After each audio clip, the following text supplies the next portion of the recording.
Já colocando aqui para gravar, nós vamos iniciar. Boa noite para todos, todas, todes. Então, eu sou Tereza, eu tenho trabalhado aqui na NASPO como voluntária, junto com a maioria dos nossos colegas aqui, Pedro, Vivian, Aline. Sou mãe por adoção há 3 anos, minha filha faz 14 anos o mês que vem. E vocês que nos acompanham,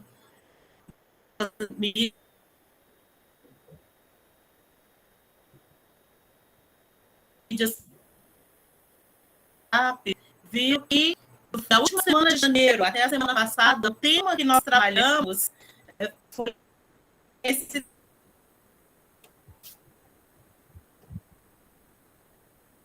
tema da adoção. E, inclusive, nas reuniões presenciais, há 4, 5 anos atrás, a gente já estava discutindo acerca disso, da necessidade de falar sobre a adoção e escola, devido às várias situações que os nossos filhos vivenciaram. E, por isso, para esse nosso encontro, nós convidamos, então, o Marcelo de Cristo, né? O Marcelo, que é do Acalanto Natal, ele é presidente do Acalanto Natal, ele é também um pai por adoção, né? Ele é educador, para poder falar um pouco sobre essa temática conosco.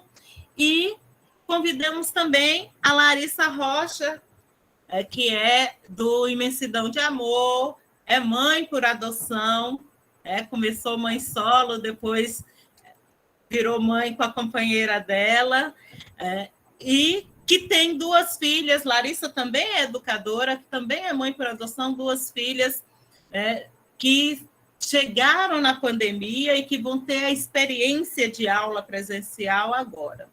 Então, a gente vai fazer a nossa rodada, para quem está chegando agora, dos outros GAs, que não são necessariamente da NASCO, mas do Nordeste, do Sudeste, sejam todos bem-vindos. Para a gente é um prazer recebê-los aqui. A nossa dinâmica das nossas reuniões do grupo funciona normalmente assim: uma pessoa, temos normalmente 2 pessoas para ter a sua fala, alguém que vai dar um testemunho de uma situação ou contar como tem sido com eles,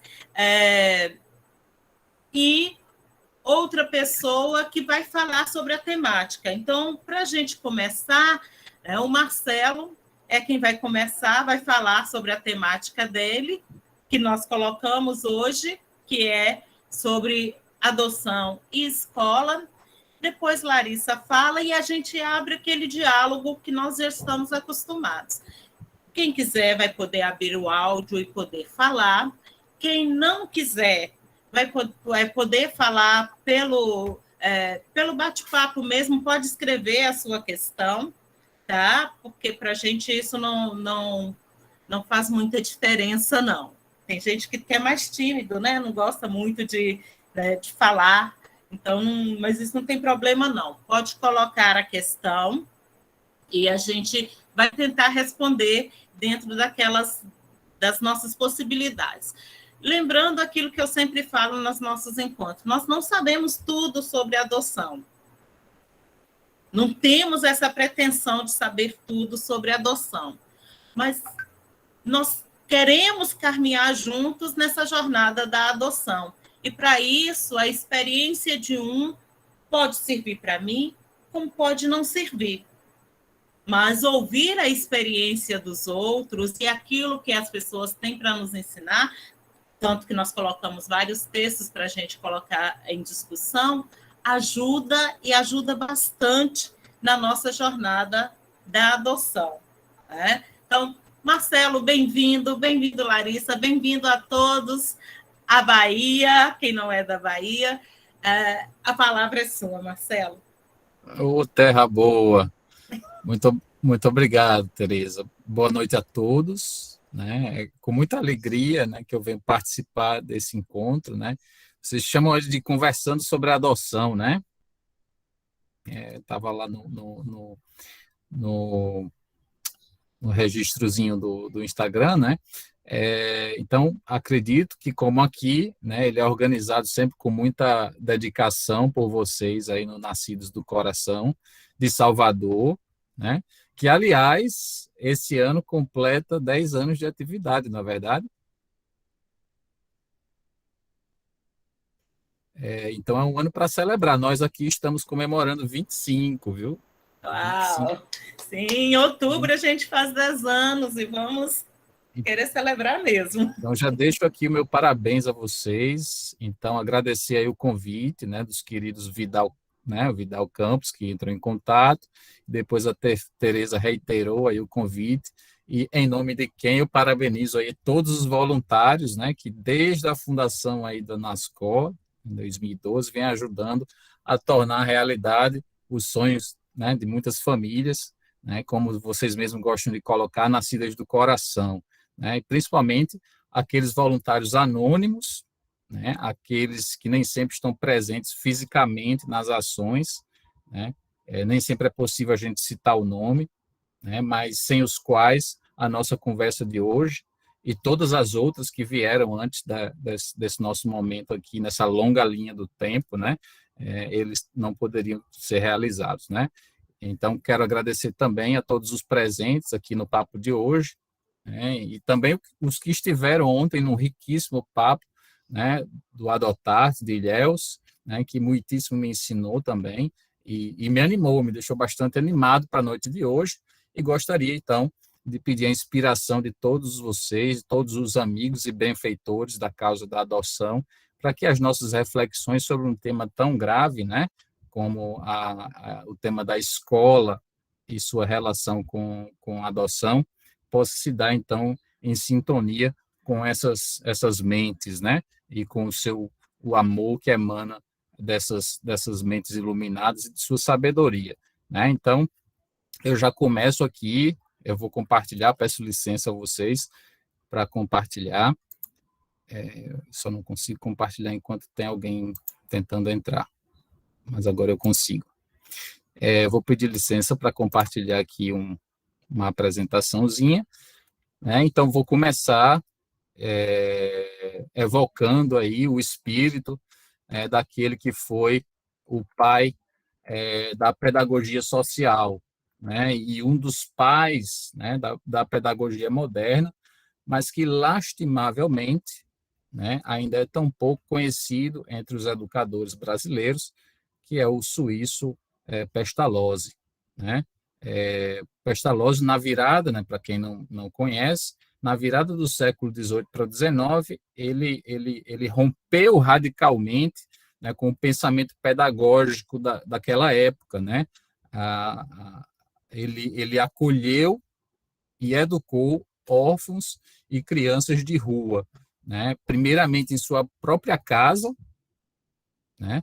E posteriormente através de suas observações e estudos com essas crianças, né? Ele desenvolveu, né, o que a gente chama hoje de pedagogia do afeto. Isso numa época, né, em que a Europa ainda possuía uma visão completamente diferente de infância. Na verdade, o mundo todo, né, tinha uma visão completamente diferente de infância. Então, um dos pensamentos de Pestalozzi, importantes para nós aqui hoje, que vai permear toda essa nossa fala, é esse aqui, tá certo? Para educar uma criança, é preciso, primeiramente, amá-la, né? Nossa influência, enquanto pais, enquanto adultos, professores, ela chega somente aonde chega o nosso amor. Então, essa é uma fala de Pestalozzi, que eu vou tentar, né, ousar, né, colocar nas minhas palavras, né? Então, será somente quando a gente amar, né, verdadeiramente os nossos filhos, e aí incorporar esse sentimento, e eu falo incorporar no seu sentido etimológico, né, de trazer para dentro do nosso corpo, né, da nossa mente, esse sentimento de paternidade ou esse sentimento de maternidade e não apenas o instinto, né? O instinto de paternidade, esse instinto de maternidade. Então, somente quando a gente incorporar esse sentimento, né, de paternidade ou de maternidade, que a gente vai compreender que as individualidades, né, dos nossos filhos, né, dos nossos alunos, que inclui também as singularidades das suas histórias pessoais, eles são bens preciosos e são o ponto de partida para qualquer atividade educativa, seja ela no âmbito doméstico, né, nas nossas casas, ou no âmbito escolar. E aí, refletindo sobre isso na minha experiência pessoal, tanto como pai, né, pela via da adoção, e a minha experiência coletiva enquanto voluntário e atualmente, né, presidente do Acalanto, né, eu venho compreendendo cada dia um pouquinho mais, né, diante da minha imensa ignorância, como Teresa falou aqui, estamos caminhando juntos, né, que a verdadeira parentalidade, seja ela adotiva ou não, porque nesse sentido há pouca diferença, ela vai resultar da gradual caminhada dos nossos instintos parentais na direção do sentimento.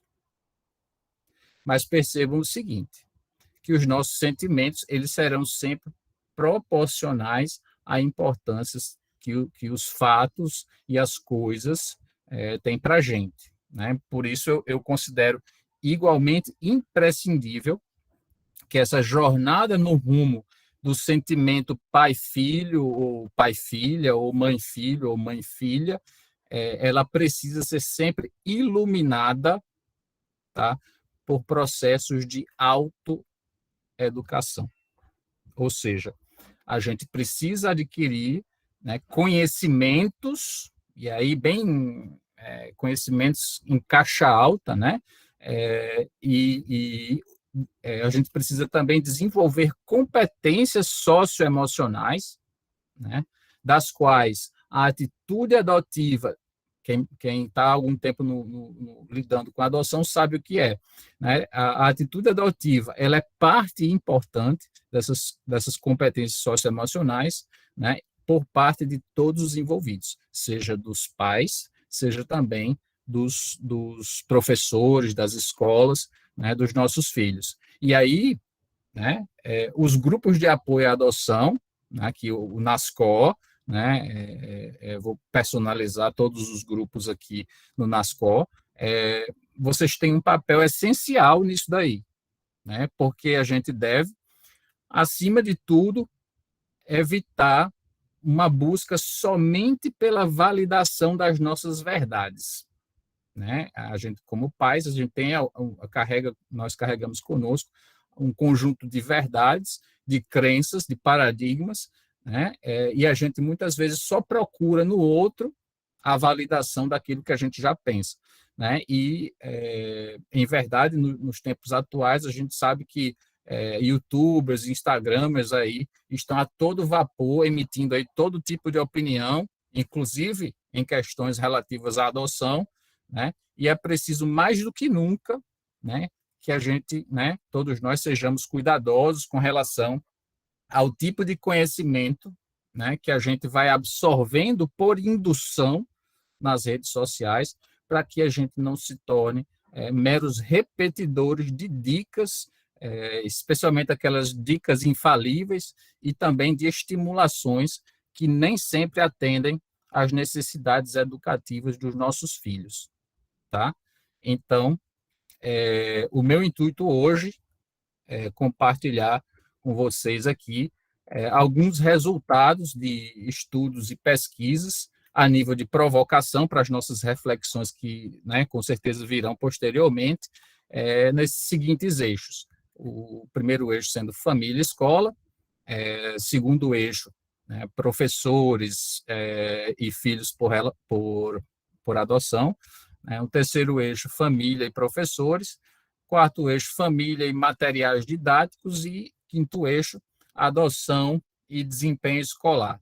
Então, esses eixos, né, eu acredito, né, podem nos ajudar a compreender e nortear as nossas iniciativas de autoaprendizado, porque ninguém ensina ninguém, no fim das contas, todo aprendizado ele é autoaprendizado, inclusive o dos nossos filhos, né? Eles precisam fazer o movimento de aprendizado, porque nós não conseguimos ensiná-los aquilo que eles não se dispõem a aprender.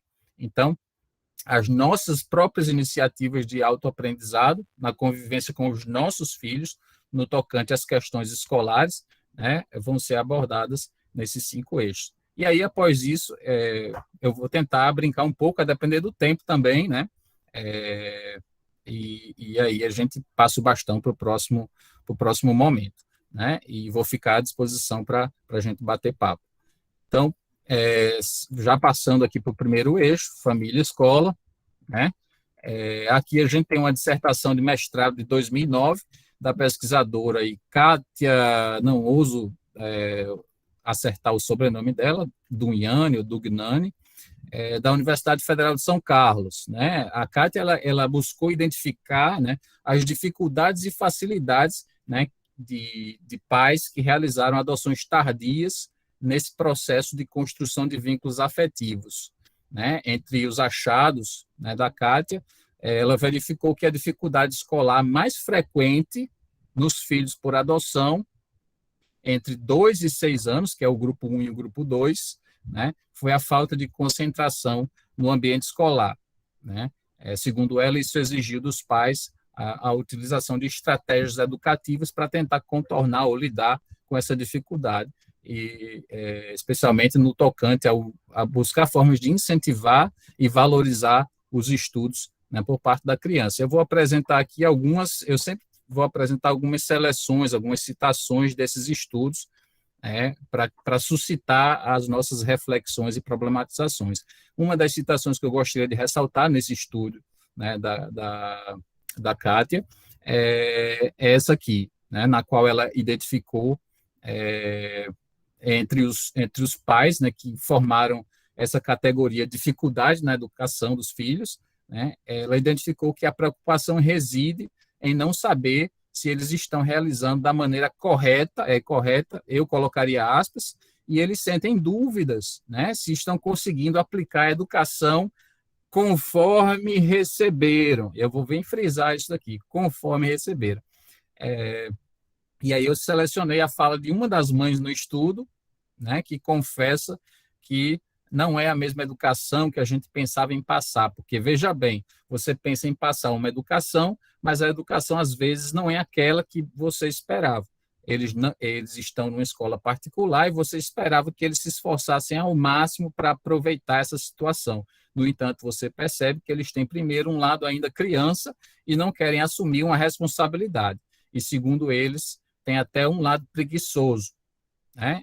Que tem preguiça de se esforçar, de ler, de estudar, preguiça mental ou física, não sei.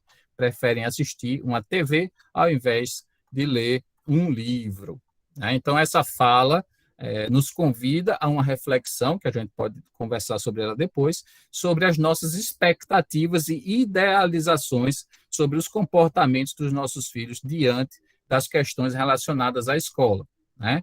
Então, guardem essas questões para a nossa discussão, né? Um segundo estudo que eu vou trazer, o segundo eixo que eu selecionei para suscitar as nossas reflexões, é o que diz respeito à visão que os professores podem ter sobre alunos que são filhos por adoção, né? Então, o objetivo dessa pesquisa de mestrado, né, da qual esse artigo é uma ramificação, ela acabou se tornando um livro, não sei se vocês conseguem ver aí, só se vocês ampliarem a minha tela, como crianças e adolescentes adotivos são vistos pela escola. Virou um livro da Lúcia Veloso, né? O objetivo da pesquisa, né, foi analisar como crianças e adolescentes adotivos são percebidos pela escola. E a hipótese deles é que a escola atribui à adoção as causas da dificuldade de aprendizagem de comportamento dos alunos que são filhos por adoção. Aí elas entrevistaram aí 7 profissionais do ensino fundamental e médio, lá de Niterói, e posteriormente fizeram uma análise de discurso desses profissionais. Aí, dentre os resultados que elas encontraram, elas afirmaram, né, nas suas conclusões, que as escolas, por meio de seus profissionais, não atribuem unicamente a adoção a causa das dificuldades de comportamento e de aprendizagem dos alunos que são filhos adotivos, né?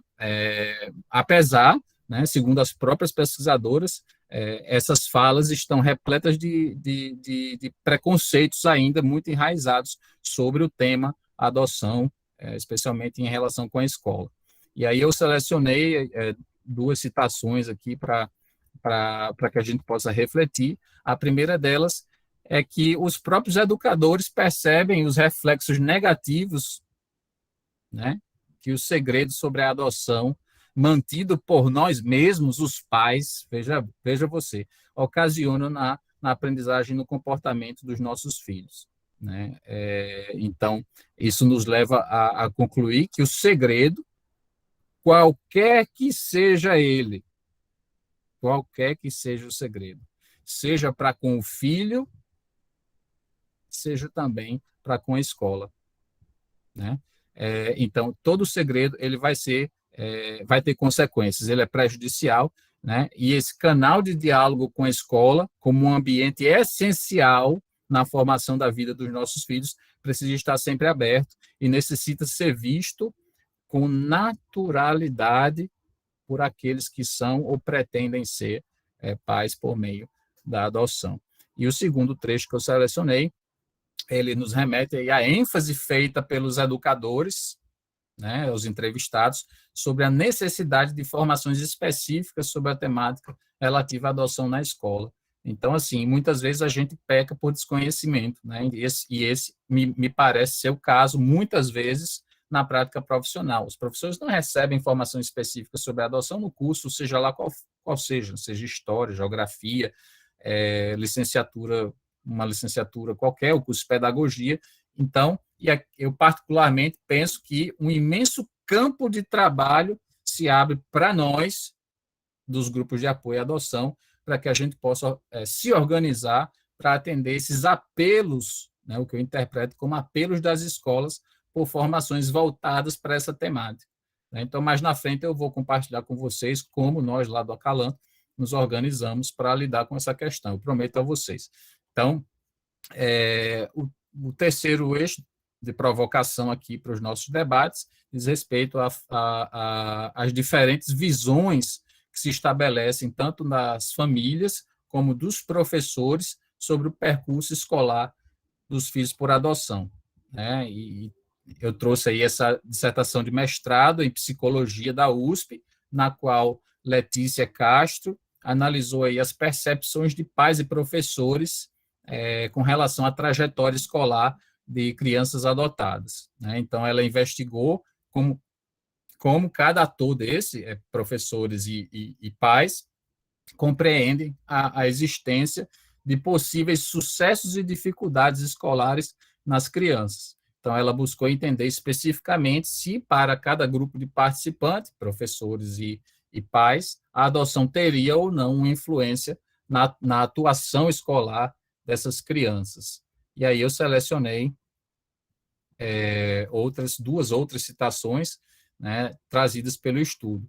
Uma delas apontou aí para a existência de uma relação família-escola repleta de expectativas de ambos os lados, né? Ela constatou, né, a autora, que ao tentar explicar as dificuldades apresentadas pela criança na escola, tanto os pais culparam os professores e a escola, como os professores responsabilizaram os pais num movimento de completa isenção de responsabilidade mútua, né? Então, outra questão é a mesma que apareceu no outro eixo, ou seja, a necessidade de um programa de apoio, né, nessa relação família-escola, que possa incluir formações, espaços para discussão, para debate sobre essas temáticas transversais ao universo adotivo. Isso, repito, para todos nós que trabalhamos em prol do reconhecimento da diversidade de configurações familiares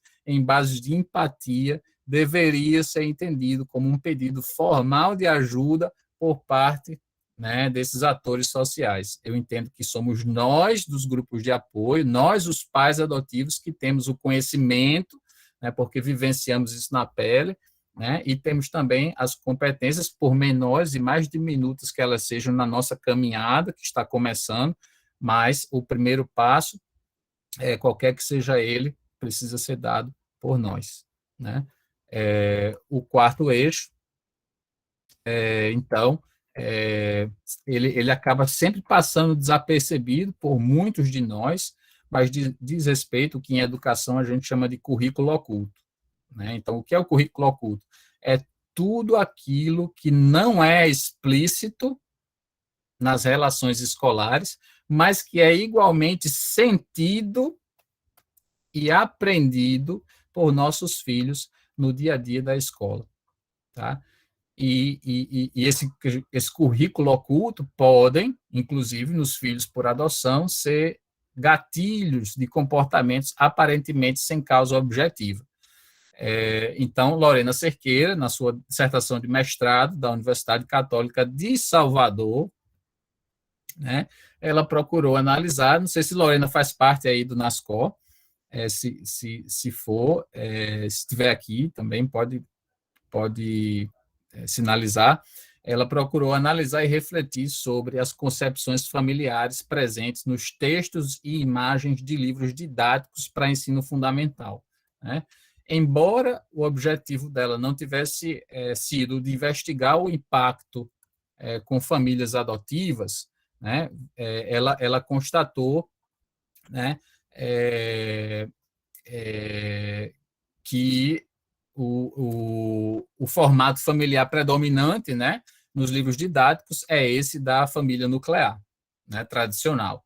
Né, ao analisar os textos e as imagens das coleções de materiais das diversas séries, ela constatou que aspectos de diversidade cultural, de respeito às diferenças e diversidades, até são tratados nos materiais pesquisados, embora, segundo ela, com muita superficialidade e pouco tratamento científico, né? Então, o tratamento dado nos materiais didáticos para questões de diversidade cultural, respeito às diferenças e diversidades, ainda é muito incipiente nos materiais didáticos, né? Mas o que eu achei mais interessante, né, no estudo, e que eu não tinha me dado conta antes, né, é quando ela disse que quando o assunto tratado, no texto, não dizia respeito à família, ou seja, quando não era um capítulo ou uma unidade que foi especificamente concebida para tratar o tema família. Vocês entenderam? Então, nos livros didáticos tem unidades que são concebidas para trabalhar o tema família. Então, nesses capítulos, até tinha alguma diversidade, mas em todo o restante dos materiais, das outras disciplinas, inclusive, sempre que não era um capítulo voltado a trabalhar essa temática da família, o modelo era quase sempre o modelo de família nuclear.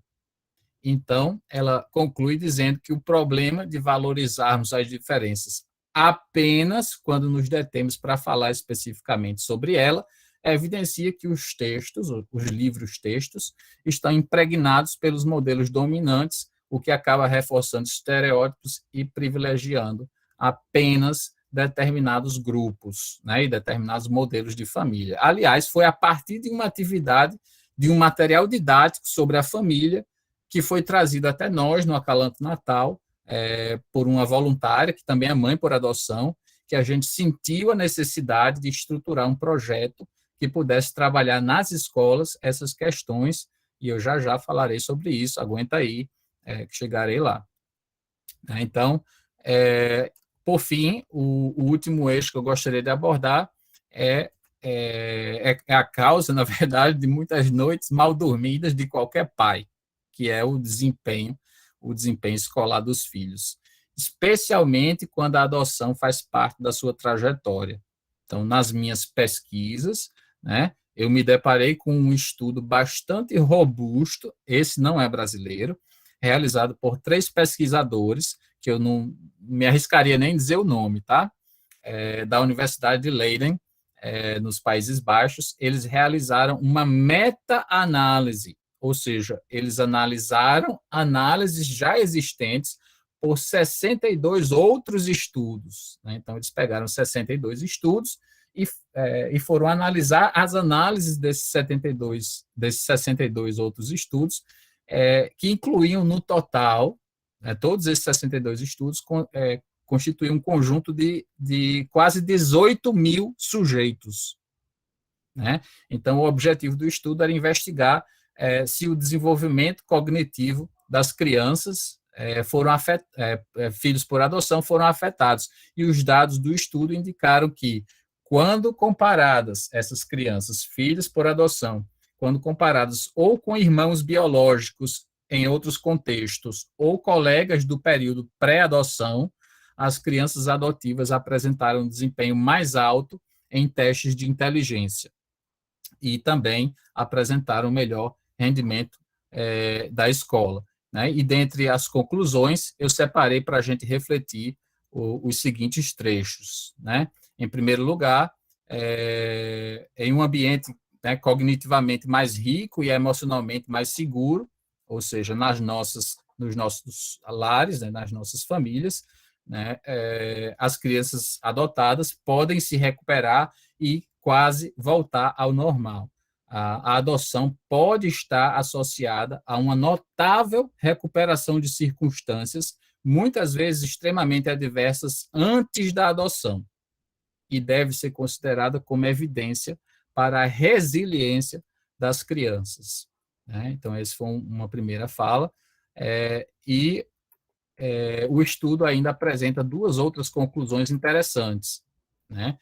Uma que diz que as crianças adotadas alcançam, ou não alcançam, perdão, completamente o desempenho escolar com relação aos seus pares ambientais, ou seja, que estão no mesmo contexto, não adotados. E aqui é importante, né,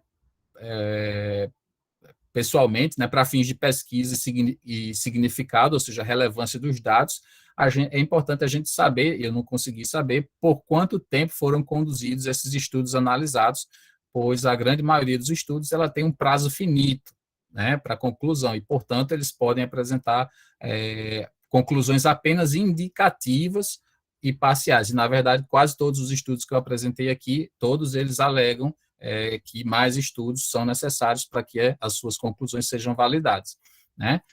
E, por fim, esse estudo, essa grande meta-análise, né, ela destaca que de toda a sua amostra, né, de sujeitos, né, de filhos por adoção, quase 18 mil sujeitos, apenas um pequeno grupo se enquadrou dentro daqueles que se enquadravam com o perfil de crianças com necessidades especiais, né? E aí o estudo diz, esses de fato precisam de tratamento especial.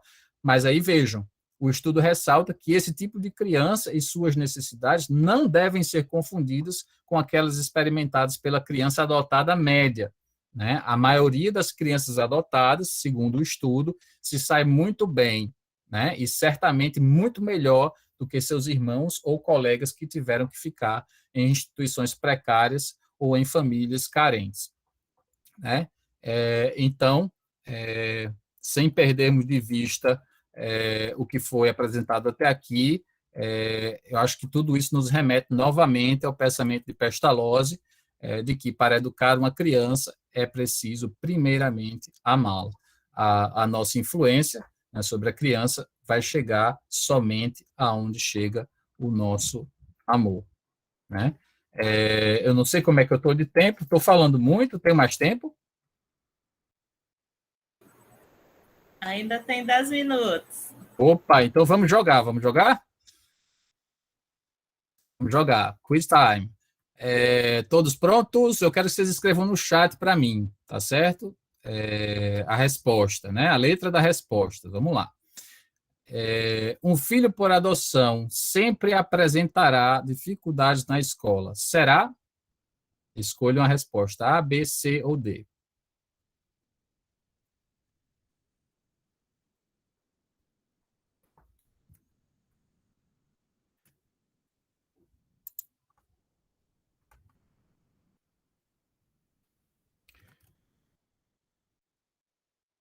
Olha aí, tá? Parece que você está ganhando, né, Tereza? Então, gente, vamos ver se você ganha mesmo. Isso aí. Então, veja bem, na escola, em nenhuma sala de aula, né? Eu tenho mais de 20 anos, chega em 20 anos a gente para de contar, mais de 20 anos de sala de aula, é, e pouco menos que isso, metade disso, na verdade, só com formação de professores, observando aulas, e eu posso dizer, tanto no ensino público como no ensino privado, eu posso dizer com toda confiança para vocês, não existem turmas homogêneas.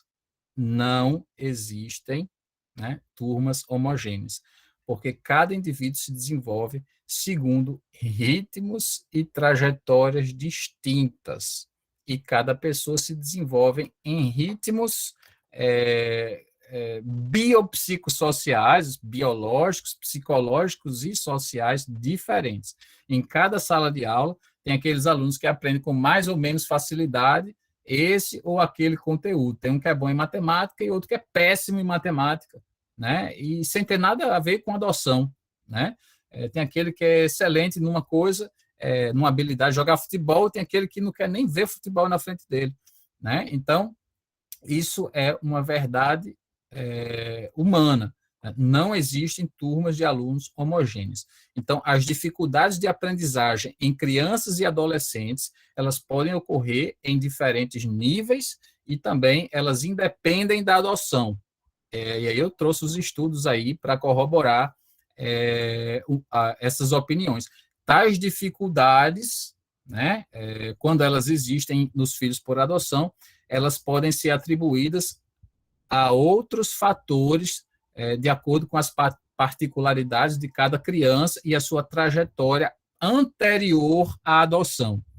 Crianças em situação de acolhimento, por exemplo, podem exibir algum atraso na escola, sem que isso implique necessariamente numa deficiência intelectual ou algum transtorno de aprendizagem. Infelizmente, ainda é bastante comum pais e educadores colocarem tudo na conta da adoção, quando, na realidade, justamente o contrário ocorre, como eu trouxe nesse grande estudo de quase 18 mil crianças, né?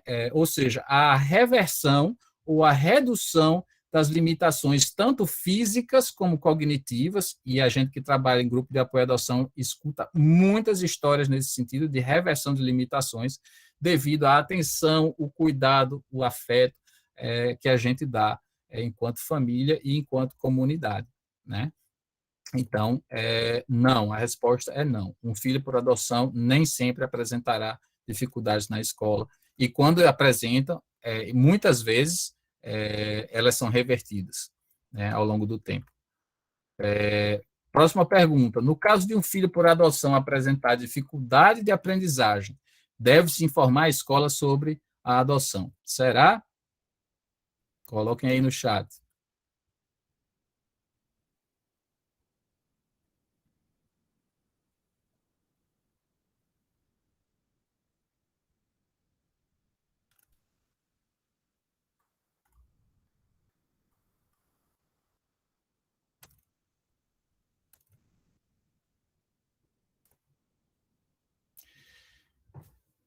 Essa daí eu vou confessar, tá, gente? Essa é pegadinha, tá? Essa é pegadinha, eu vou dizer por quê. Essa é pegadinha. Aí a pergunta, sabe o professor que faz a pergunta sabendo que os alunos podem errar? Eu vou dizer por quê. Como foi dito na pergunta anterior, né, não existe uma relação direta entre a filiação por adoção em si e a maior ou menor dificuldade de aprender, né? Então, se isso não existe, se a dificuldade de aprender não está relacionada à adoção, né? Então, a decisão de informar a escola sobre a adoção de uma criança não deve estar baseada em fatores dessa natureza. Ou seja, eu nunca contei para a escola que meu filho era adotado. Aí a criança apresentou um problema, não, agora eu preciso contar. Né? Então, eu acho que a base, né, o fundamento do contar, por isso que a questão ela é capciosa, né? A base ou o fundamento dessa revelação, né? A decisão de informar a escola não deve se fundar na dificuldade do aluno, porque a gente corrobora a ideia, né, preconceituosa de que o filho por adoção, quando apresenta dificuldade, é por conta da adoção. E pode não ser. Né? Então, a decisão de compartilhar as questões da criança com a escola deve fazer parte, assim como faz de qualquer criança que chega numa escola e a escola tem até por praxe, né, por prática, fazer uma anamnese da criança, né? O histórico da criança, como que ela é em casa. Então os pais a decisão ela deve se basear nesse desejo de que a singularidade da história pessoal da criança seja respeitada pelos educadores. E, para isso, eles precisam contar, né? Para que a criança seja respeitada. E não apenas quando surgir um problema, aí eu vou lá e digo. Né? Então, muitos pais, além de não revelarem a adoção de seus filhos para a escola, quando o fazem, ainda pedem segredo. Ou seja, não fale sobre isso, principalmente devido ao medo de preconceito com seus filhos. Obviamente, são medos existentes em todos nós, né? E também com relação a preconceitos que os filhos possam sofrer ou eles próprios, né? Os pais mesmos, né? Se sintam de alguma forma diferenciados. Entretanto, né, a gente deve exigir respeito, reconhecimento, consideração de todas as instituições da sociedade e essa atitude é uma atitude de coerência, né, de todas as famílias que escolheram a adoção como caminho, né, para a formação de suas famílias. Né? Então, próxima pergunta. Um filho por adoção, só tem mais outra depois dessa, tá? Um filho por adoção requer tratamento diferenciado em sala de aula. Será, gente? Respondam aí no chat.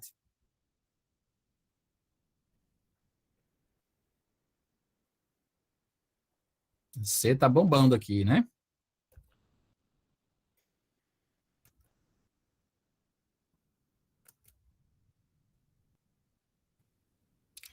Muito, muito bem. Então, a resposta é não. Na verdade, nem mais, nem menos do que qualquer outro aluno da turma, tá? Na contramão do ensino que está baseado no modelo industrial, que trabalha com educação, né, ouve muito falar disso, que acreditava que todos os alunos se desenvolviam ao mesmo tempo, que o professor falando para os alunos tudo aquilo é sinal de que todos os alunos estão aprendendo aquela mesma coisa. Né? Na contramão disso, hoje a gente reconhece que cada criança aprende de modo diferente. Né? Então, portanto, há uma necessidade de os educadores e os pais, né, consequentemente, também desenvolverem estratégias diferenciadas de ensino para que todos aprendam, e todos, sem exceção. Isso, se não tivesse nenhuma criança que fosse filha por adoção numa sala de aula, ainda assim tem crianças que se desenvolvem em tempos diferentes, tem crianças que têm habilidades distintas em diversas coisas. Ainda assim, toda criança, todos os educadores e os seus pais precisam desenvolver estratégias diferenciadas para cada criança, sem exceção. Né?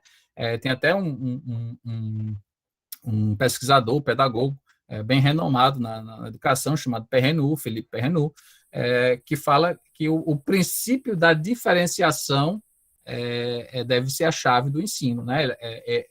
Todos nós aprendemos em ritmos e tempos próprios. Né?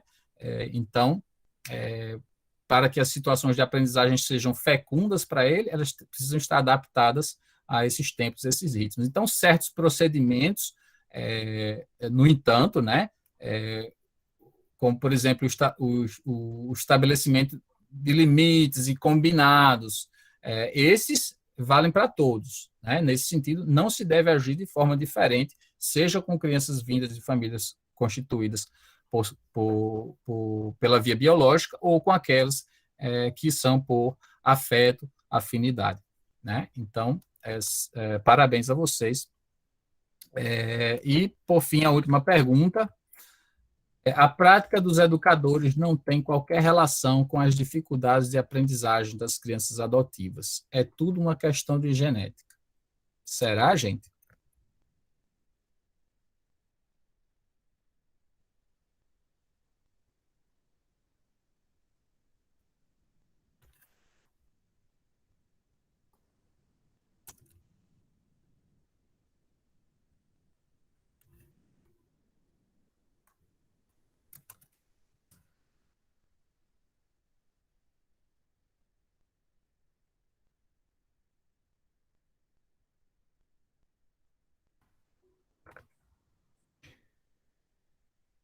Acho que D está ganhando, hein?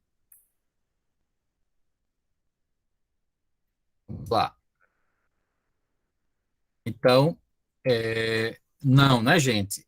Tanto o ambiente escolar como a prática dos educadores, em muito, pode contribuir para criar tanto embaraços como sucessos a aprendizagem escolar, especialmente quando cria, no caso dos embaraços, quando ela cria situações constrangedoras ou né, excludentes que podem disparar gatilhos emocionais nos filhos por adoção, especialmente quando relacionados, por exemplo, à história pessoal delas, né?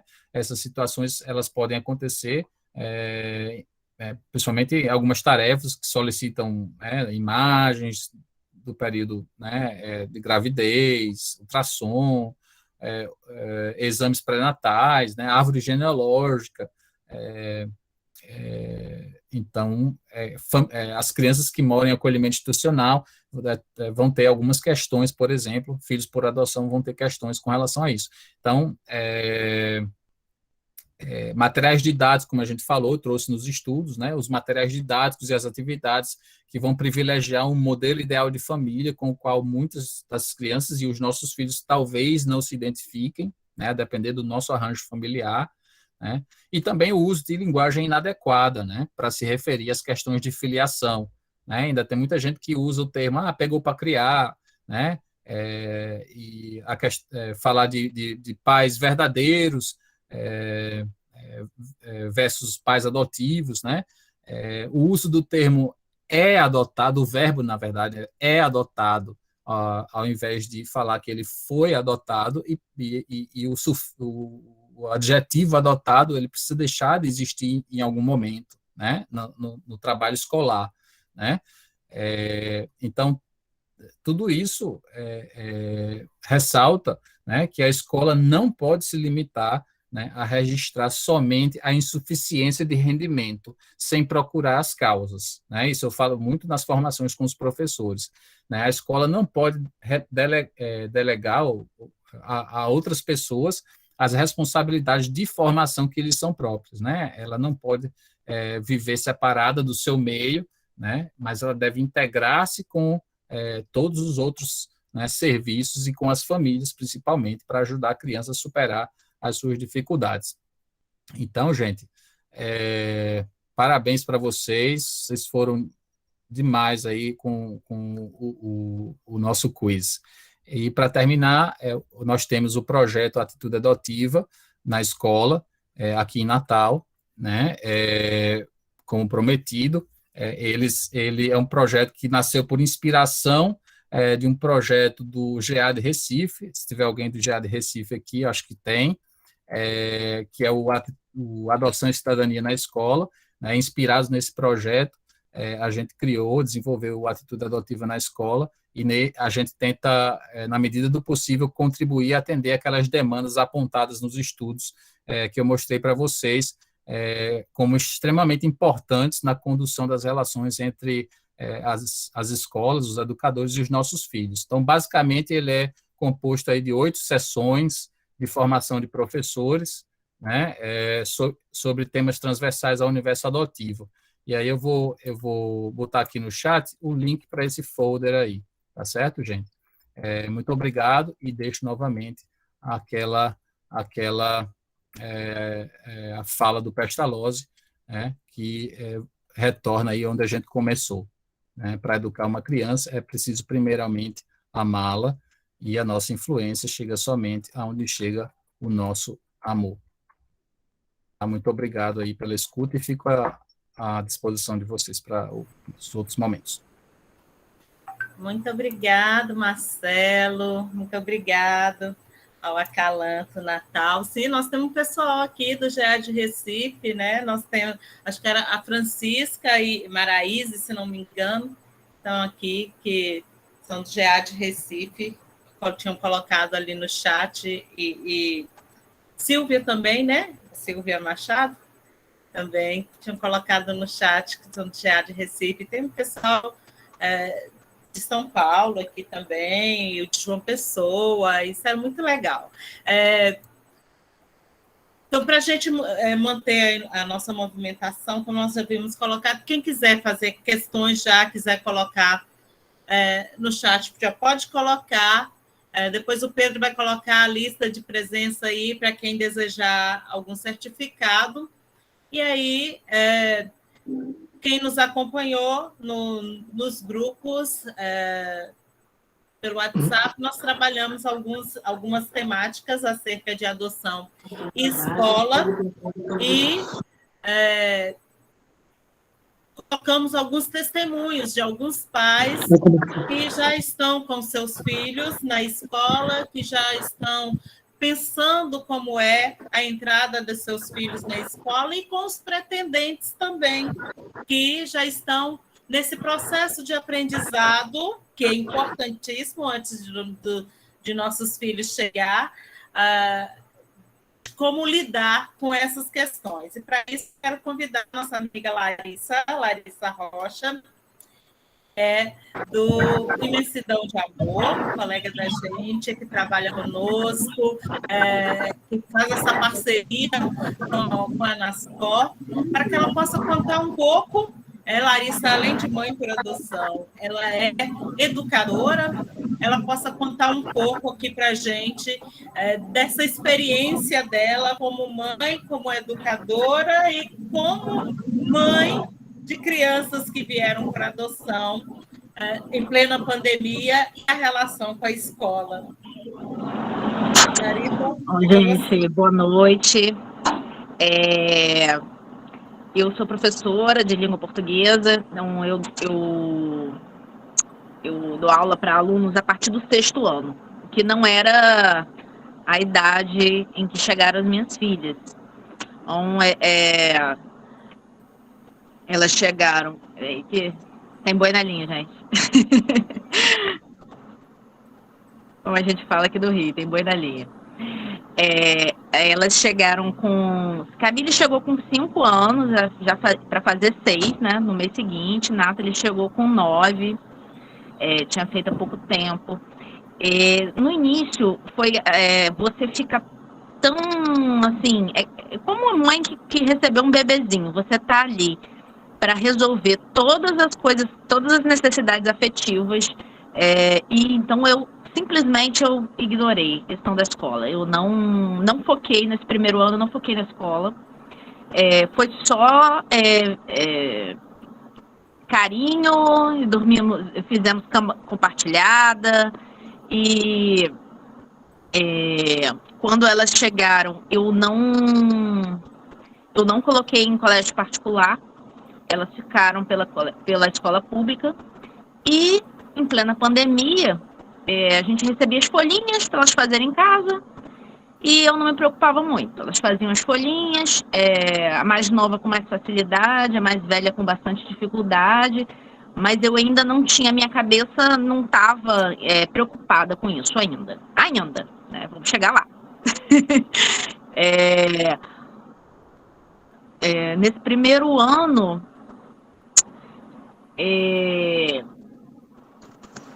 eu fiz muitos joguinhos educativos, botava filminhos no YouTube, com estímulo, porque elas não tinham muito assim repertório, elas não conheciam nada.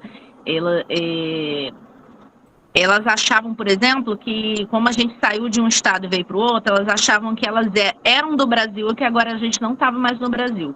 Levou muito tempo para elas entenderem que a gente estava no Brasil, sim, era outro estado. O que é estado, o que é país, o que é cidade?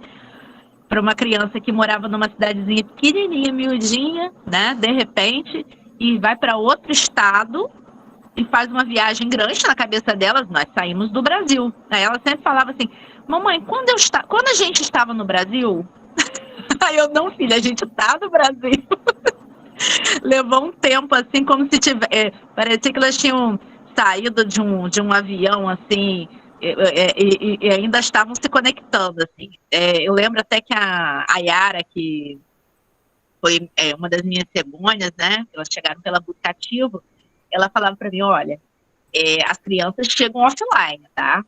Elas chegam offline, elas não vão receber muita coisa, então não adianta ficar enfiando muita informação, porque as crianças demoram, e realmente demoram para se situar, se fixar, entender quem elas são dentro da família, o que é a família. Então, é tanta coisa para você pensar que estudo é uma coisa que você não consegue pensar. Eu, pelo menos, não consegui pensar. Então, elas faziam as atidadezinhas, eu fazia todos os estímulos possíveis. O nosso tempo junto era um tempo sempre muito gostoso, de estímulo lúdico, né? Brincadeiras, joguinhos, quebra-cabeça e coisas assim. E quando veio o segundo ano, que a escola começou a fazer... como se vamos dizer assim, primeiro ano a escola os alunos todos iam passar, né? Não sei se vocês lembram como foi no início da pandemia. Aquela aprovação automática, né? Ninguém estava muito preocupado.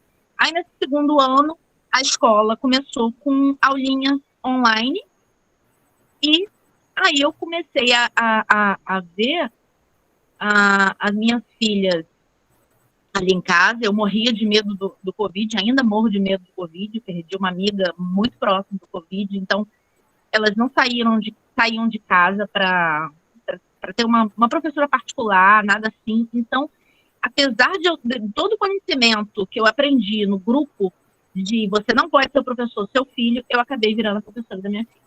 Eu acabei virando professora das minhas filhas e foi a pior experiência. E hoje eu falo para todo mundo, quando as pessoas falam, olha, eu vou estudar com meu filho, eu vou ajudar, eu falo, gente, não faz isso. Não vira o professor do seu filho. Mãe é uma coisa, eu sou mãe, sou professora, mãe é mãe, professora é professora, e eu não posso ser a professora delas. E eu entendi isso, assim, depois de muita dor de cabeça, depois de crise social e nervoso, acho que mais da minha parte do que até delas, que eu ficava desesperada quando eu via uma dificuldade, por exemplo, a minha mais velha tem até hoje, né, dificuldade de interpretação de texto e raciocínio lógico. E eu sempre fui a aluna, de 10.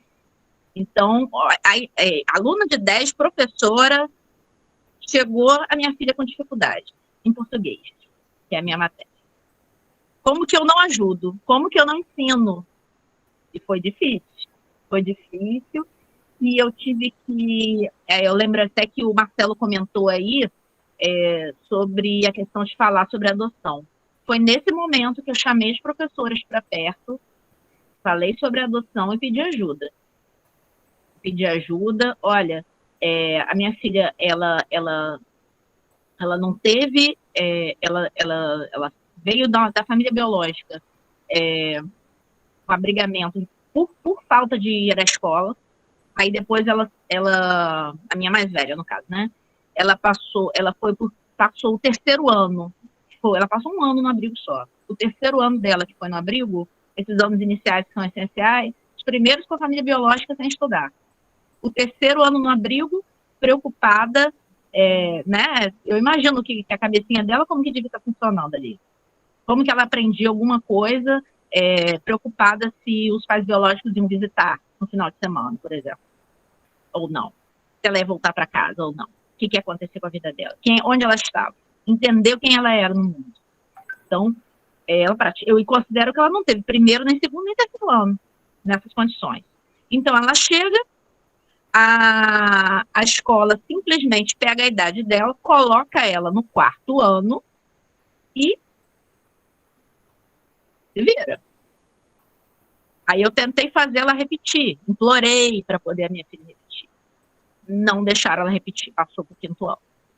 5º ano foi o ano que eu tentei ser professora dela.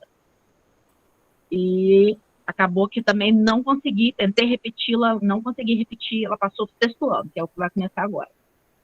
Mas aí vamos ver, lá como eu consegui sair desse momento de dor, porque eu estava entrei numa depressão, num desespero de eu quero ensinar, a minha filha não aprende, meu Deus do céu, o que eu vou fazer? Quem que vai ensinar a minha filha porque estamos em pandemia? Aí apareceu que eu digo que é um anjo que chegou na minha vida, foi uma colega do grupo de adoção, me indicou uma psicopedagoga, que é que começou a, digamos assim, alfabetizar tudo que ficou para trás, todas as dificuldades, e ir lá na raiz do problema para começar a minha filha ter progresso. Né? E ela está ainda com essa orientadora, com essa pedagoga.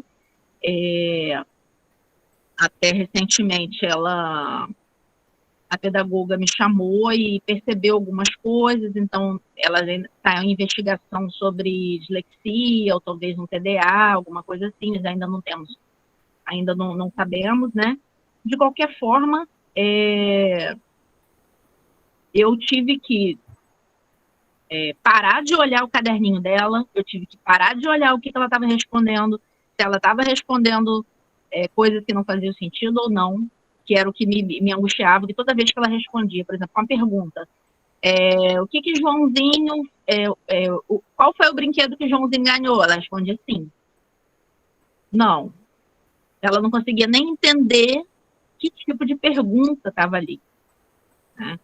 Então, eu precisei dessa ajuda e quando essa pedagoga entrou na minha vida, eu simplesmente consegui deixar na mão dela, confiar, e o meu relacionamento com a minha filha melhorou muito, porque o tempo que a gente passava junto, uma parte do tempo, era eu ensinando matemática, português, e não era mais agora isso. Agora isso era problema de outra pessoa, não é mais meu problema. Meu problema é cuidar, amar e passar segurança, porque a insegurança, eu acredito que a maioria dos filhos chegam com uma insegurança muito grande, né, por tudo que eles passaram, e mesmo que não tenham passado por coisas tão pesadas, mas só a mudança de uma família causa uma insegurança muito grande. Eu estou falando o tempo todo sobre a minha mais velha, né? A minha mais nova, eu já não tive muito problema com a questão de dificuldade de aprendizado, não. Mas ela chegou com um perfeccionismo terrível. Vai fazer a letra A ficou torta, ela abria a boca para chorar e saía apagando, querendo rasgar o papel. De desespero, porque não tá bonito, não tá bom. Eu falava, filha, tá linda a sua letra. Não tá bom. Tá horrível. Aí uma vez, eu lembro até que ela pegou uma linha e foi escrevendo assim, letra A, letra A, letra A, letra A, letra A. Aí perguntou assim, mamãe, qual que tá mais bonito? Aí filha, foi pergunta capciosa. Filha, esse aqui eu achei mais bonito. Aí o que ela fez? Apagou todos os outros que eu não mostrei como mais bonito. Ou seja, esse aqui tá bonito, então significa que todos os outros são horríveis.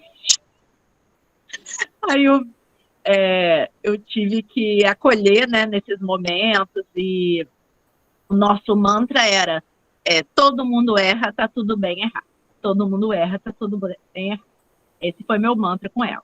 Com ela, eu não tive problema, porque na questão de dificuldade, né, era mais esse desespero dela, porque ela achava que tinha que saber tudo que a irmã na época, com 9 anos, sabia, ela achava que ela tinha que saber. Se ela não soubesse, ela era burra. Então, ela chegou com essa coisa de dificuldade de entender a diferença de conhecimento e inteligência. Ela achava que a falta de conhecimento dela significava burrice.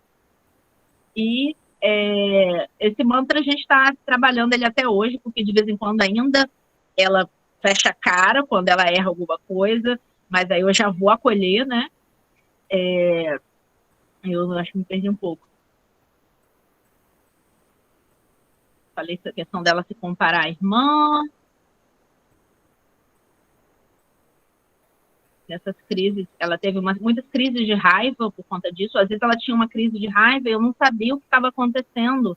E eu ia descobrir que era uma linha que ela tinha achado que tinha ficado torta, um desenho que ela achava que não tinha ficado bom.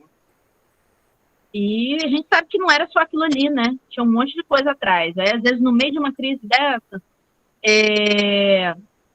eu descobri que, na verdade, era saudade do irmão que tinha ficado em outra família, né? Porque eu acabei não comentando que ela foi uma busca ativa separação de irmãos em 2 famílias. Então, o irmão mais velho e a mais novinha ficaram com uma outra família. E eu tive um problema, né? Porque essa família, ela fez de tudo para não manter o contato. Então, elas sofreram muito com isso. Eu sinto que está ficando um pouco mais tranquilo, mais calmo, elas estão meio que aceitando, mas essa família afastou os irmãos. Então, foi uma coisa que, assim, estava lá estudando matemática e lembrava do irmão e abria a boca para chorar. Né? E como que se concentra para estudar assim? Lembrei o que eu ia falar, era que por Camille na idade, ela estava ainda aprendendo a ler, então eu fui obrigada a ler atividadezinha com ela, todos os pais tinham que ler. Mas com ela, assim, isso não foi um problema. Fora essa questão das frustrações, do perfeccionismo, isso não atrapalhou a nossa relação. Mas com a mais velha atrapalhou muito. Eu acho que é isso. Hoje, ano passado eu fiquei muito frustrada com a minha filha ter passado para o 6º ano, porque a gente até começou a comentar ali, o Marcelo falou também da questão do 6º ano, né? Essa mudança do 5º para o 6º, que é enorme. E ela passou para o 6º ano e eu falei, minha filha vai sofrer, ela não está preparada para o 6º ano. E eu passei o ano todo conversando com ela que a mamãe ia fazer de tudo para ela repetir, explicando por que eu ia fazer isso, para ela não sentir que era culpa dela. Então, toda vez que ela falava que ela se sentia insuficiente ou sentia que ela não era inteligente ou qualquer coisa assim, eu repetia para ela, filha, você estava em pandemia, eu sempre botei culpa na pandemia, né? Filha, a pandemia não deixou você estudar, não deixou você aprender, você não aprendeu essas coisas, mas você vai aprender agora, a tia Lu vai te ensinar. Eu sempre jogava pra tia Lu, me ajuda, me salva. Era quem ia ensinar ela a começar a aprender a estudar, porque ela não sabia estudar, né? Ela não sabia pegar um caderno, ela não sabia como que se copiava, como que se organizava um caderno. Então, até isso, a famosa tia Lu me ajudou, que é a Luciana, pedagoga. Eu sinto que, para mim, as expectativas que eu tinha, né, e que eu achava que o grupo tinha sido suficiente para quebrar todas essas expectativas e me deixar preparada para só amar e não esperar nada dos meus filhos, mas lá dentro do meu coração, a expectativa estava que eu queria um filho que fosse parecido comigo, que gostasse de estudar. E como assim meus filhos não gostam de estudar? Como assim meus filhos não querem estudar? Eu não gosto de ler. Eu sou professora de português, eu adoro ler, eu amo ler. Minha filha não gosta de ler. Aí eu ficava assim, eu não sei disfarçar, né? Então tinha, não quero ler não, tô a fim de ler não. Eu acho que no meu rosto aparecia assim, decepção, sabe? Como que eu disfarço? Eu não sei disfarçar, gente, eu sou muito sincera, eu não sei disfarçar a decepção, meu rosto estava estampado. Então eu precisei da terapia para conseguir, dentro de mim, tirar essa expectativa, dentro de mim entender o que é ser mãe, que ser mãe não era criar um filho perfeito que tirasse 10 e que não era isso que eu precisava fazer. Que o que eu precisava fazer é o que eu fiz e estou fazendo até hoje, que é deixar minhas filhas seguras, saudáveis, felizes, o mais importante é feliz. E hoje eu penso muito isso, eu não estou com expectativa que a minha filha faça uma faculdade, um mestrado. Eu quero que ela faça uma coisa que ela goste muito. Nathalie adora dança. Então eu penso muito assim, eu já imagino ela, uma professora de dança, ela dançando num grupo de teatro, eu imagino coisas assim, que ela gosta de moda, ela gosta de movimento, ela tem uma inteligência corporal, então eu tive que voltar lá atrás, nas coisas que eu estudei lá na faculdade e lembrar que nós temos múltiplas inteligências. Então, a inteligência dela não precisava ser a minha. Ela não precisa ser um as da matemática, ela não precisa ter inteligência lógica. Não que eu seja um as da matemática, não. Eu sou mesmo. Mas, assim, ela não precisava... o forte dela não precisava ser que nem a mãe dela, não precisava. Né? Ela tem 2 mães intelectuais. Então, olha quanta pressão, né? Que elas veem isso. E até esses dias uma pessoa no grupo falou isso pra mim. Vocês são intelectuais, ela olha para vocês, ela quer ser igual a vocês. Elas querem ser igual a vocês.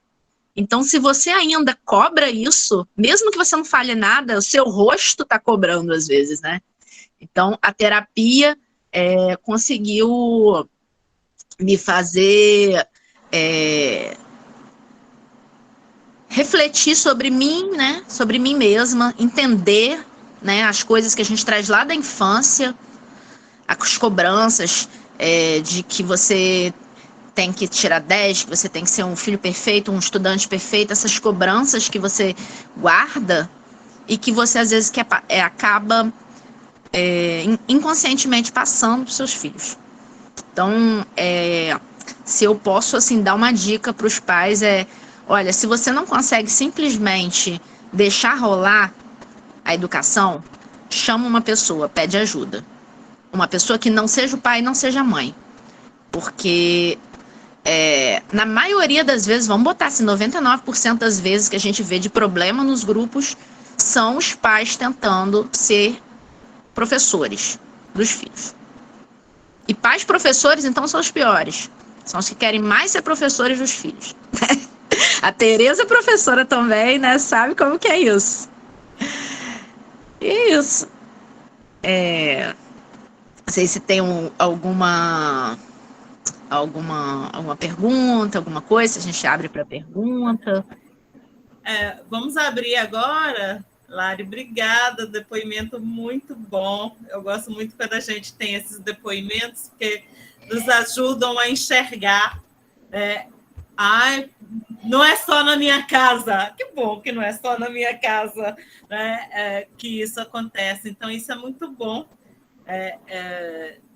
Quando a gente tem os depoimentos. Eu abro para as perguntas, enquanto isso eu quero fazer alguns comentários que eu considero assim, relevantes, e quem mais quiser também, fique à vontade. Já colocamos a lista aí para quem desejar o certificado depois do nosso encontro, já está aí no chat.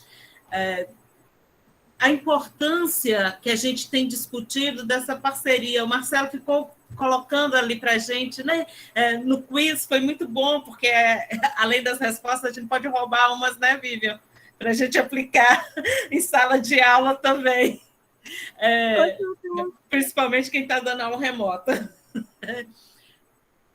Dessa importância de uma parceria com as escolas. Quando eu coloquei os convites nos grupos, né, principalmente nos nossos, eu fiquei pedindo, olha, chama a professora do seu filho, chama o diretor da escola, venha para esse nosso encontro.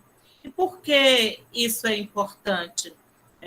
Uma das coisas que o Marcelo havia colocado, logo no começo, é porque a nossa tendência é dar para o nosso filho a educação que nós recebemos. E a educação que nós recebemos nem sempre vale para os nossos filhos. Porque muitos de nós passou por uma educação que foi violenta, inclusive, que nos violentou de várias formas. Eu lembro de minha mãe falando que, por ser canhota, a professora amarrou a mão dela para que ela escrevesse com a mão direita. Então, a minha mãe aprendeu a escrever com a mão direita, fazendo todas as outras atividades com a mão esquerda. Então, pense nessa violência que ela vivenciou. A mesma coisa, desculpa te interromper, Tereza, aconteceu exatamente a mesma coisa com a minha mãe também. Canhota também. E aprendeu a fazer um monte de coisa com a direita, forçando o que não é para ser. E mais ainda, né?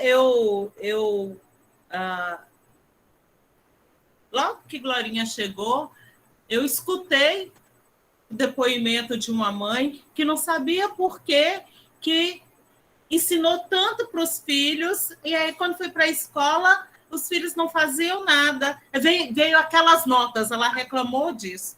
Veio aquelas notas, e ela ensinou tanto para eles antes de eles entrarem para a escola, e aí teve essa decepção, vieram aquelas notas.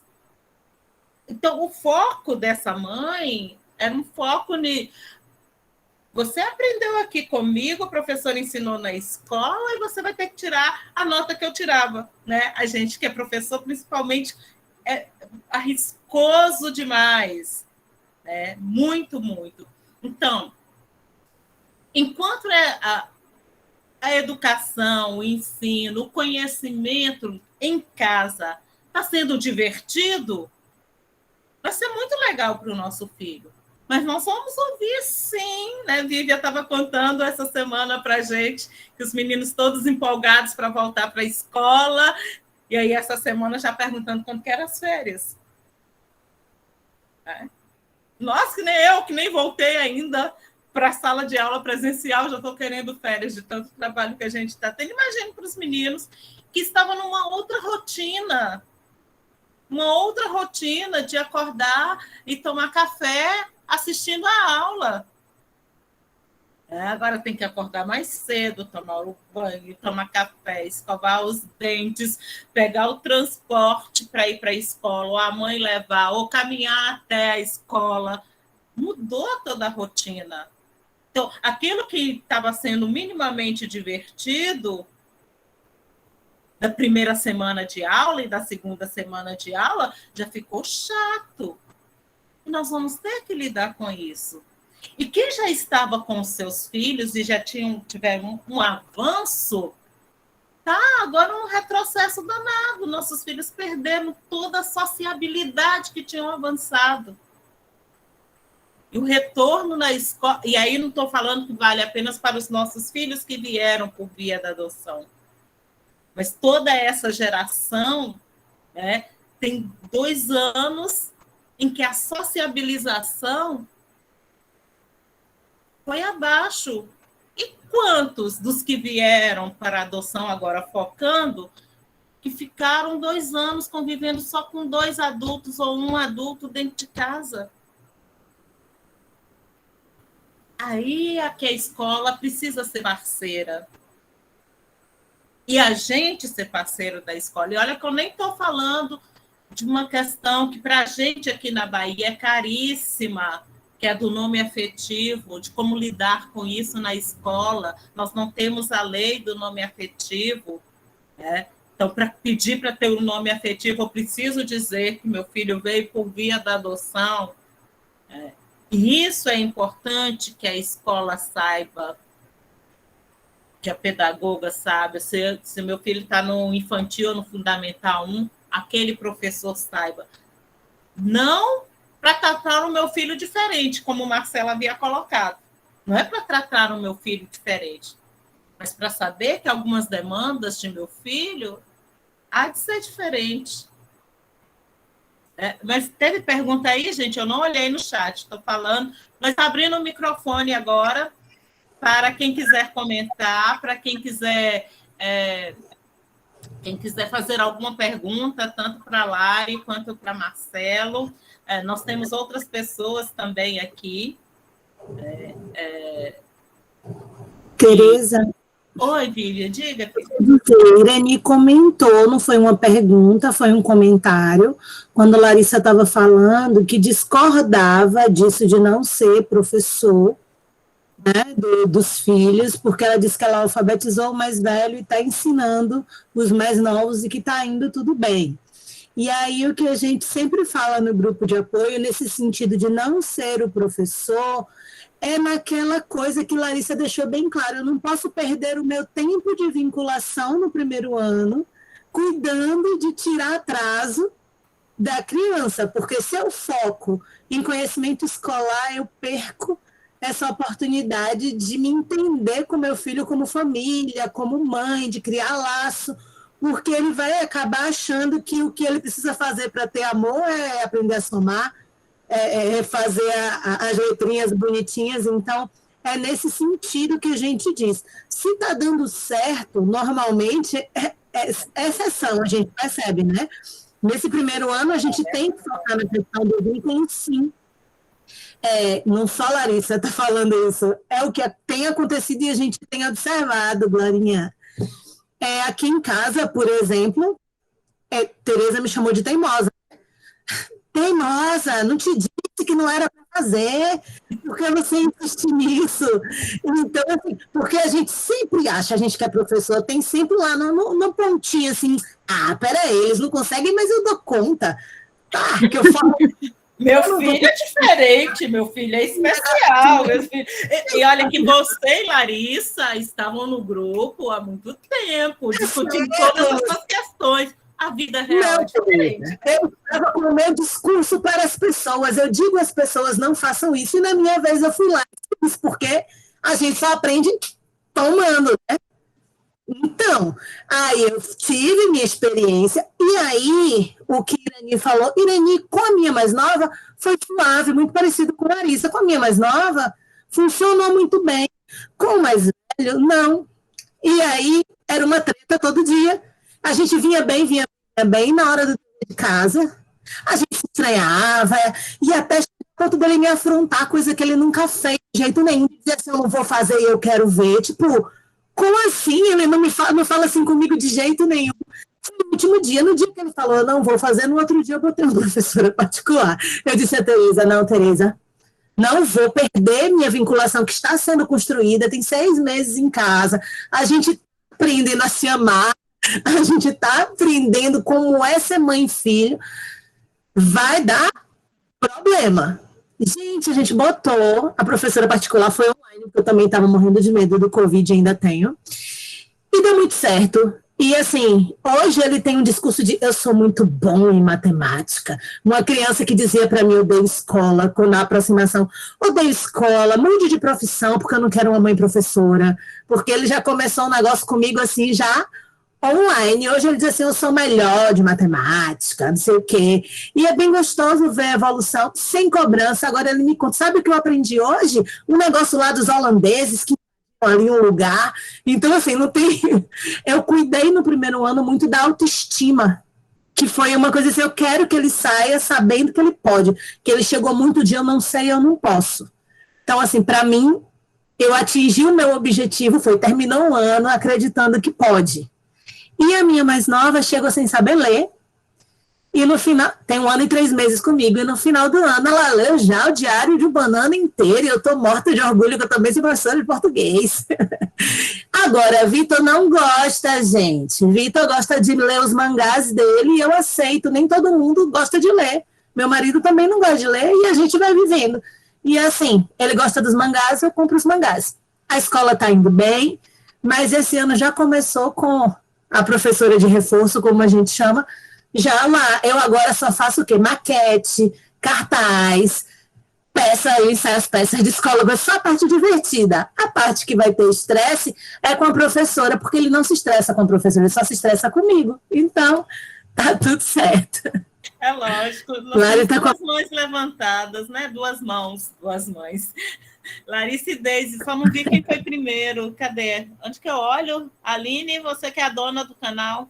Quando que eu olho, quem levou... A Larissa foi primeiro. Larissa e Deise, depois Francisco. Larissa, Deise, depois Francisco, e tem uma pergunta no chat também. Tá. Só para comentar, né, que eu acabei falando dos problemas todos, mas não falei das soluções. Sobre a questão da leitura, teve um momento que eu desisti. Eu falei assim, tá, minha filha não gosta de ler, tá, tudo bem. Vou aceitar isso.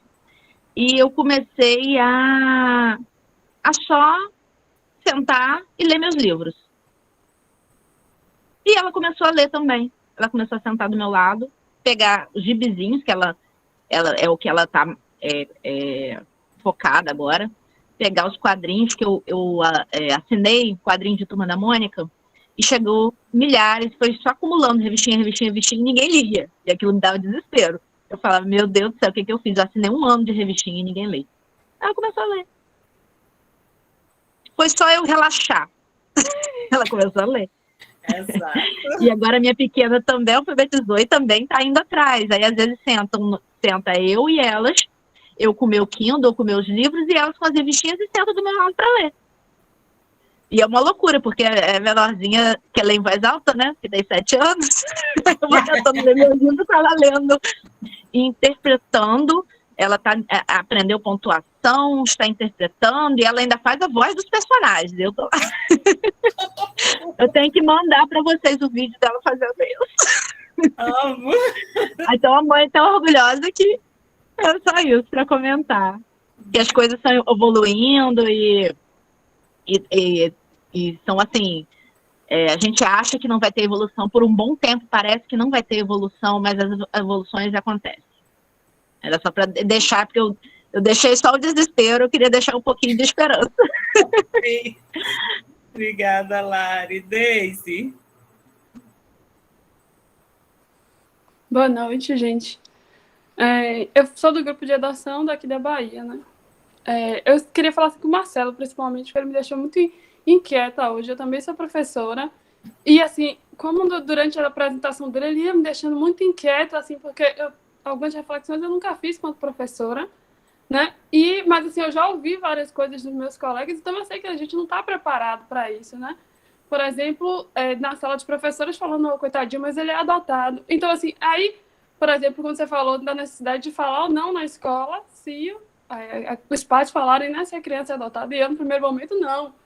Eu pensaria como mãe, né, que adota, não, em momento nenhum, porque eu não quero ouvir isso, né? Eu pensar que essa projeção. Então, assim, quando você fala que faz esse curso de capacitação para os professores, né? Então, eu imagino muito, assim, como você me deixou muito inquieta com a sua fala hoje. Eu anotei vários estudos que você botou aí, que eu quero ler para me aprofundar muito mais nisso, tanto para melhorar quanto professora para os meus alunos, né? Mas também pensando quando chegar o meu filho pela via da adoção. Obrigado por sua fala, Deise. Em primeiro lugar, acho que a gente tem que ter indulgência, né? Acho que indulgência é a palavra que deve permear as relações com outras pessoas que não nós mesmos, né? Quem era eu antes da adoção, né? A vida nos convida, né? A vida nos convida ao aprendizado contínuo, né?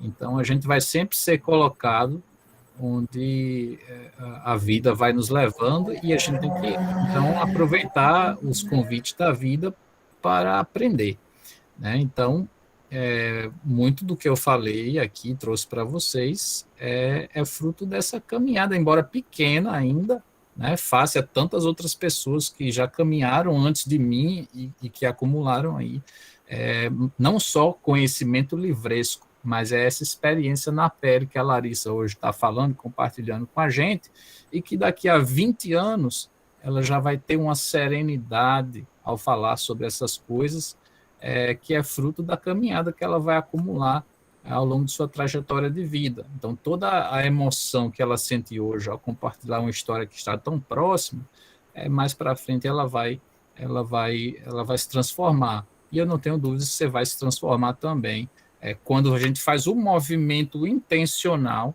de caminhar. Então, quando eu falo que a gente tem que transformar instinto em sentimento, ou seja, os professores, normalmente, eles já têm o instinto, né, de acolher, de trabalhar a diferença, porque isso faz parte da formação deles desde que nós tivemos os nossos professores na escola, né? Então, a gente se forma professor enquanto aluno, né? Porque são esses modelos que a gente vai lançar a mão, são esses modelos inconscientes, muitas vezes. Então, se você for olhar em estudos em formação de professor, você vai ver que a maior parte da formação do professor acontece antes da faculdade, ou seja, enquanto a gente é aluno, e após, depois que a gente, né, na sala de aula, vai aprendendo na relação professor-aluno. E que o curso, ele só é um mediador ali, de apontar caminhos para onde que você vai escolher se desenvolver, né? Então,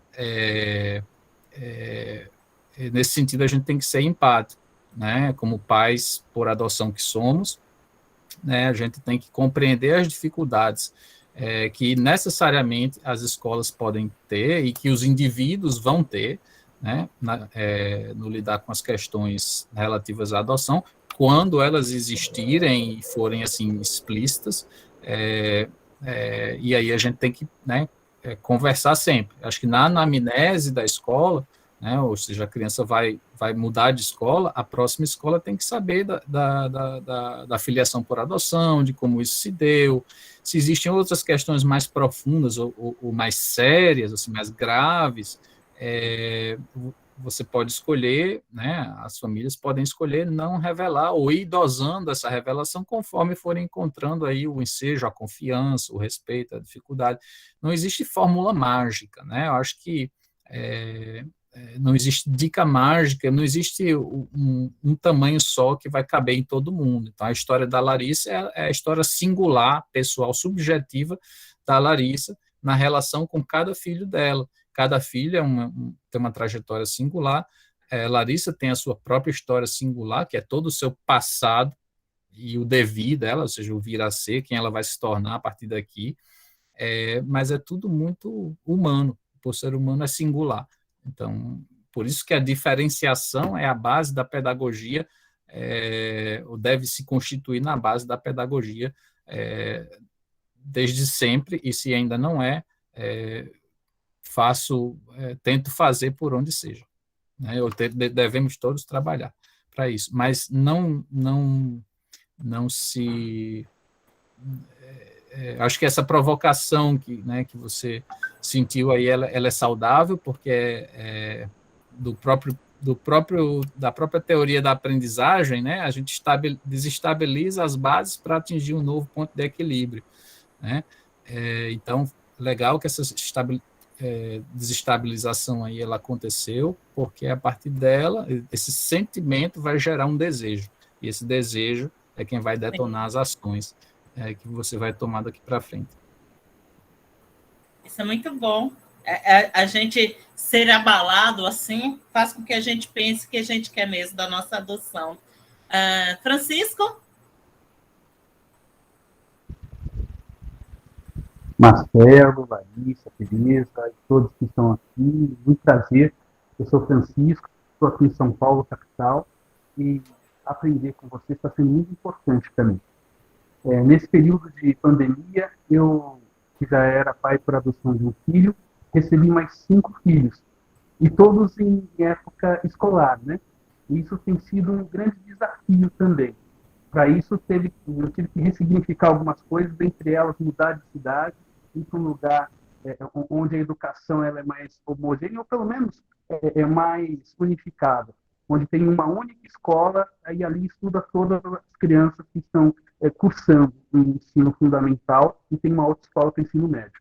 Enfim, o meu filho, que chegou primeiro nesse período, há 1 ano e 11 meses, que é o Gabriel, que chegou com 11 anos e hoje tem 13, ele veio com uma defasagem de 3 anos escolar. E no período de pandemia eu também, como a Larissa, tive um olhar um pouco mais direcionado ao nosso relacionamento. Mas é lógico que eu recebi, por parte da escola, um monte de apostilas. Aí eu tive que ir trabalhando com ele. Só que eu também percebia que ele se comparava muito com o irmão biológico que veio, que era o Michael, que tinha 1 ano de defasagem. E nessa trajetória toda, a gente foi descobrindo alguns passos e compassos. E hoje está dando mais certo, sabe? Eu só gostaria de compartilhar um pouco disso. E depois, quando voltou, quando nós já estávamos estudando tradicionalmente, como está agora, presencialmente, a gente foi sondado, percebido para que ele tivesse uma atualização ou fosse levado para 3 anos acima, quando foi necessário que eu batesse o pé, dizendo a necessidade. Eu entendia o que levava a evasão escolar, mas que dentro da nossa família a gente estava trabalhando para que isso não acontecesse. E eu acredito que essa sondagem, essa perseguição por parte de escolas, exista muito. Não sei se pelo fato das escolas precisarem ter um número X de alunos ou terem classificação no município, eu não sei o que é isso. Mas está sendo muito desafiador.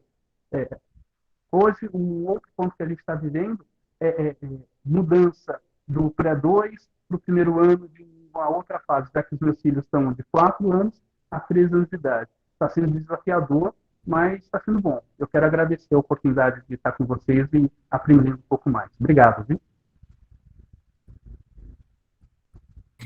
Que bom, Francisco, que bom ouvir. É desafiador mesmo. Teve mais perguntas? Quem acompanhou o chat? Vivian, Pedro, que acompanharam? Não. As perguntas do chat estão as meninas respondendo. Mais alguém quer falar? Aline, Vivian, Pedro? Eu acho que pelo horário é encerrando mesmo, né? Que a gente empolgou aqui. A gente normalmente vai encerrando agora. Mas última oportunidade, antes de eu passar para as palavras finais de Larissa e de Marcelo. Tem uma mãe perguntando sobre a questão da educação da criança atípica. Uma mãe perguntando no chat agora. Sobre o quê? Deixa eu olhar. Isso vale para a questão da criança atípica também. Se o que nós falamos... Olha, vale de um modo geral. O que a gente precisa lembrar, que no caso da criança atípica, ela tem algumas demandas que são mais específicas, né? E aí, que tipos de demandas específicas são essas? Às vezes, algumas demandas específicas que a escola nem sempre está preparada. Eu descobri que, ao ser mãe, a gente tem uma força de briga, uma força para brigar, que a gente não sabia que ela existia. Mesmo quem é de movimentos sociais, por exemplo, que sempre defendeu uma bandeira X ou Y, que ia em uma caminhada ou ia no Grêmio Estudantil, etc. Com a maternidade e a paternidade, a gente descobre um outro tipo de força para lutar pelos nossos filhos. Não sei de onde isso vem, né? Mas assim que a gente tem o vínculo, a gente sabe que não é mais dar apenas educação, saúde, cuidar para que o menino está bonitinho, arrumadinho dentro do vidrinho, não. A gente descobre, não sei como, uma outra força para lutar que o melhor para os nossos filhos aconteça. Isso vale muito para os pais e mães de crianças atípicas, porque vão correr lá na prefeitura, sim, vão exigir aquilo que seu filho tem direito.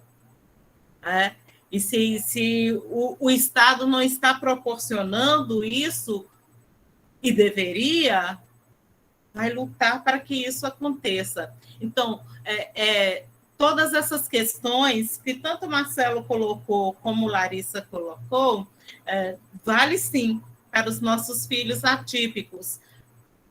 Claro que a gente, conhecendo as demandas específicas dos nossos filhos, isso facilita muito.